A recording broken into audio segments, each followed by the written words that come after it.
यो छोरी जन्मिँदा नाक खुम्चाउने मान्छेको त नि नाकै भाँचिदिउँ जस्तो लाग्छ। माफ गर्नु होला अलिकति एग्रेसिभ भयो, किनभने विषय नै त्यस्तो छ। छोरो छोरो छोरो के गर्छ छोरोले? सुनको लेड हक्छ? मान्छे मर्ने बेला भएरमा पानी नपाएर घिटिक घिटिक हुँदा एक गिलास पानीसम्म पनि ल्याएर छोरोले दिँदैन। यस्तो पनि छोरो देखेका छौँ।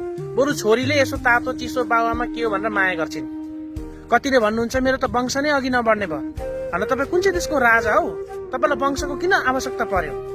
राजा भापु राजाको गद्दी खाली भयो, अर्को चाहिन्छ भन्नु। मेरो सम्पत्ति अरूले खाइदिन्छ भनेर कतिलाई टेन्सन भइरहेको हुन्छ। आफू मरेपछि आफ्नो सम्पत्ति जसुकैले खाओस् नि, बाँचुन्जेल आफू उपभोग गर्नु, आफू मरेपछि जेसुकै होस्।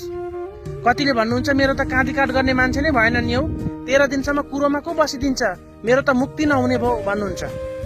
अहिलेको जमानामा नि छोरीले पनि काँधीकाट गरिरहेको छन्। समाज बदलिसक्यो, तपाईँको सोच र मानसिकता बदलिनुहोस्। र मुक्ति भनेको अरूले 13 दिन जुठो बारेर मुक्ति हुने होइन, आफ्नो कर्मले मुक्ति हुने हो।